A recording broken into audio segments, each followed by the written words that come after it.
ಪ್ರಿಯ ವೀಕ್ಷಕರಲ್ಲಿ ನಮಸ್ಕಾರ. ನನ್ನ ವಾಹಿನಿ ಬಂದು ಗ್ಲೋಬಲ್ ಸ್ಟಾರ್ 9 ಅಂತಂತ ನಾನು ಡಾಕ್ಟರ್ ವಿಜಯಲಕ್ಷ್ಮಿ ಪಂಡಿತ್ ಮಾತನಾಡ್ತಾ ಇರೋದು. ಇವತ್ತು ನವರಾತ್ರಿಯ 4ನೇ ದಿನವಾದಂಥ ದಿನ ದುರ್ಗಾ ದೇವಿ ಚಾಮುಂಡೇಶ್ವರಿಯನ್ನ ನಾವು 4ನೇ ದಿವಸ ಕೂಷ್ಮಾಂಡ ದೇವಿಯ ರೂಪದಲ್ಲಿ ಆಚರಣೆ ಮಾಡ್ತೇವೆ. ಈ ಕೂಷ್ಮಾಂಡ ದೇವಿ ಎಂದರೆ ಸೂರ್ಯನ ಅಧಿಪತಿಯಾದಂಥ ದೇವಿಯಾಗಿರ್ತಾಳೆ.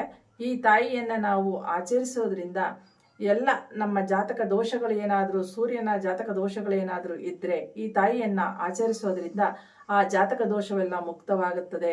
ಹಾಗೂ ಈ ತಾಯಿಯು ಭೂಮಿಯ ಮೊದಲ ಸಂಕುಲಕ್ಕೆ ಅಂದರೆ ಸೃಷ್ಟಿಯ ಸಂಕುಲಕ್ಕೆ ಒಡತಿಯಾಗಿರ್ತಾಳೆ.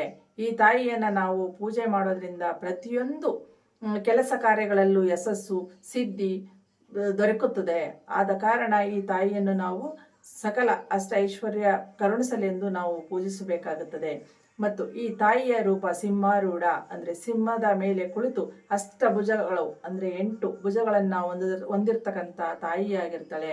ಈ ತಾಯಿಯನ್ನ ನಾವು ಕೂಷ್ಮಾಂಡ ದೇವಿಯನ್ನ ಆರಾಧಿಸೋದ್ರಿಂದ ಯಾವುದೇ ಕಷ್ಟ ಕಾರ್ಪಣ್ಯಗಳು ದೂರ ಆಗುತ್ತೆ, ಯಾವ ವಿಪತ್ತುಗಳು ಬಂದ್ರೂ ನಿವಾರಣೆ ಆಗತ್ತೆ ಅಂತ ನಾವು ಹೇಳಲು ಬಯಸ್ತೇವೆ ಬಂಧುಗಳೇ.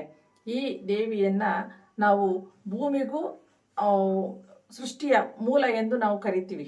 ಆ ಸೃಷ್ಟಿಯ ಮೂಲ ತಾಯಿಯನ್ನ ನಾವು ಪಕ್ಷಿ ಪ್ರಾಣಿ ಸಂಕುಲಕ್ಕೂ ಅದನ್ನ ಆ ತಾಯಿಯೇ ಅಧಿಪತಿ ಎಂದು ನಾವು ಕರಿಬೇಕಾಗುತ್ತೆ. ಆದ ಕಾರಣ ಆ ತಾಯಿಯನ್ನ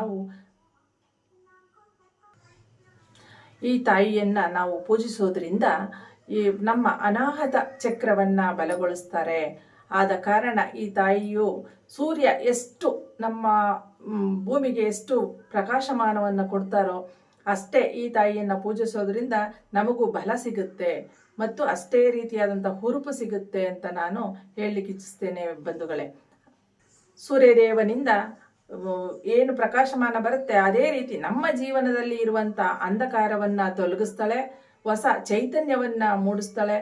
ಆದ ಕಾರಣ ತಾವು ಎಲ್ಲರೂ ಈ ಕೂಷ್ಮಾಂಡ ದೇವಿಯನ್ನ ಭಕ್ತಿಪೂರ್ವಕವಾಗಿ ಆಚರಣೆ ಮಾಡೋದ್ರಿಂದ ಬಹಳ ಸುಭಿಕ್ಷೆಯಾಗುತ್ತದೆ ಬಂಧುಗಳೇ.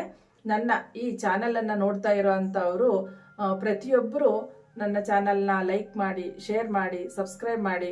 ಆದಷ್ಟು ಹೆಚ್ಚು ವಿಡಿಯೋಗಳನ್ನ ನಾನು ಹಾಕ್ತೀನಿ. ದಯಮಾಡಿ ಪ್ರೋತ್ಸಾಹಿಸಿ ಬಂಧುಗಳೇ. ನಮಸ್ಕಾರ.